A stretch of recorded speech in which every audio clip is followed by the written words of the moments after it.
Évangile de Jésus-Christ selon saint Marc. En ce temps-là, Jésus traversait la Galilée avec ses disciples et il ne voulait pas qu'on le sache, car il enseignait ses disciples en leur disant « Le Fils de l'homme est livré aux mains des hommes, ils le tueront, et 3 jours après sa mort, il ressuscitera. » Mais les disciples ne comprenaient pas ces paroles et ils avaient peur de l'interroger. Ils arrivèrent à Capharnaüm et une fois à la maison, Jésus leur demanda « De quoi discutiez-vous en chemin ?» Ils se taisaient, car en chemin, ils avaient discuté entre eux pour savoir qui était le plus grand.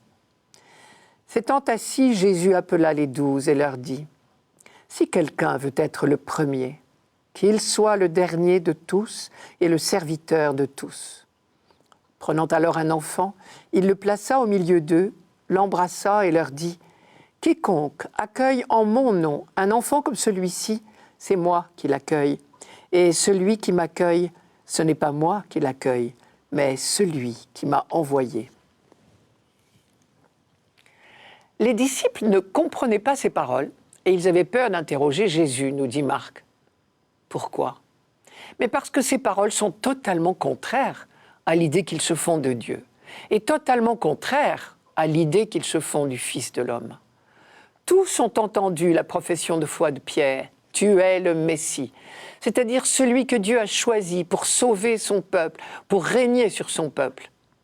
Dans l'évangile de Marc, Jésus ne répond guère à Pierre, il ne fait pas de commentaires, mais il est clair qu'il lui donne raison, puisqu'il ordonne à ses disciples de garder le secret là-dessus pour l'instant.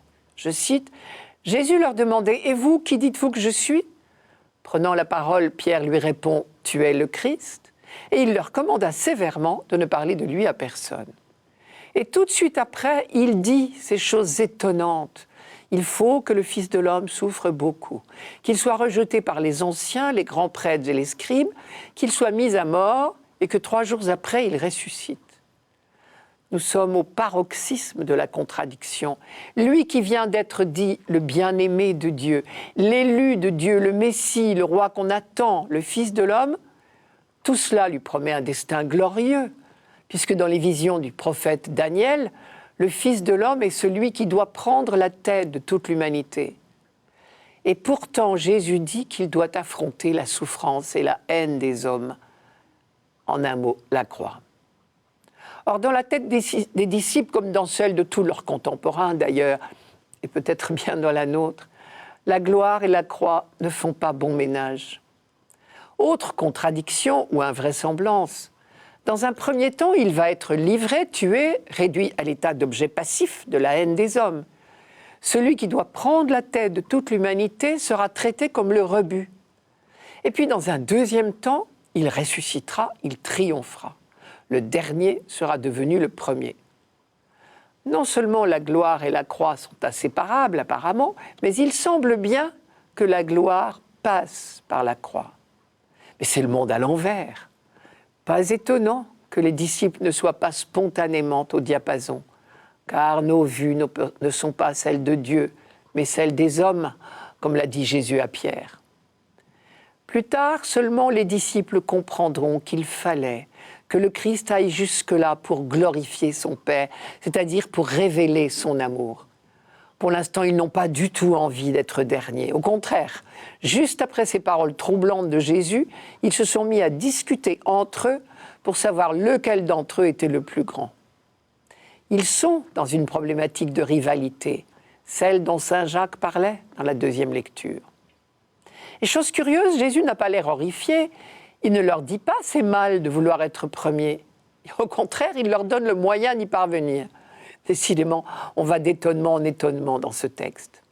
Le moyen, d'après lui, est bien simple. Et ce qui est intéressant, c'est qu'il est à la portée de tout le monde.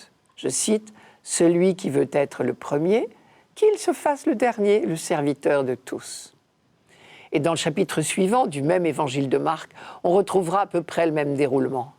Annonce de la passion du Christ, rivalité entre les disciples pour la première place et réponse de Jésus.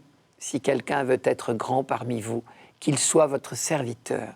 Et si quelqu'un veut être le premier parmi vous, qu'il soit l'esclave de tous.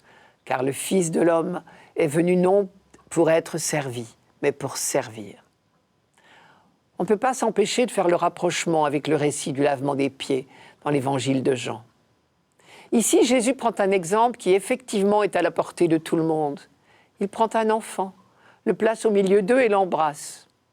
Ce geste de la part de Jésus est certainement très significatif, car à l'époque, l'enfant n'était pas l'enfant roi, comme on dit aujourd'hui. En embrassant un enfant, Jésus embrasse la petitesse. C'est tout un programme.